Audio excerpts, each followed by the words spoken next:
வங்கதேச யுத்தத்துல இந்திரா காந்தி அம்மா பாகிஸ்தானே ரெண்டா உடைச்சிட்டாங்க. பாகிஸ்தான் வந்து கிழக்கு பாகிஸ்தான், மேற்கு பாகிஸ்தான் எங்க காலத்துல. கிழக்கு பாகிஸ்தான் கடைசியில வங்கதேசமாவும் மாறி ஒரு நாடே வந்து வச்சுக்கலாம். அவ்வளவு பெரிய வெற்றி என்பதெல்லாம் இன்றைய தேதிக்கு இன்றைக்கு இருக்கிற டெக்னிக்கல் வார்ஃபேர்ல சாத்தியம் இல்லை.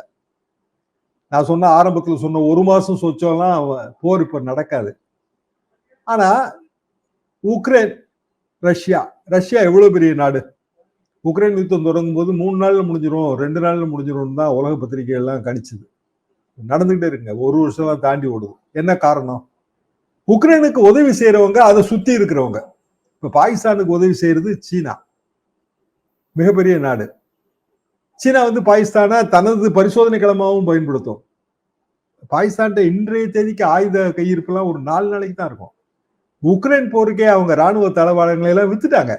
நிறைய வட இந்திய பத்திரிகைகள், வெளிநாட்டு பத்திரிகைகளை படிச்சு பார்த்தா பாகிஸ்தானோட டோட்டல் ஆயுத கையிருப்பு அதை பற்றி அவர்கள் போடுகிறார்கள்.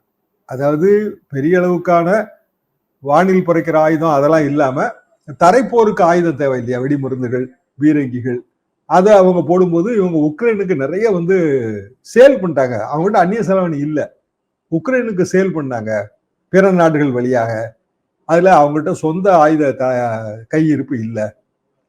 அப்ப என்ன பிரச்சனை?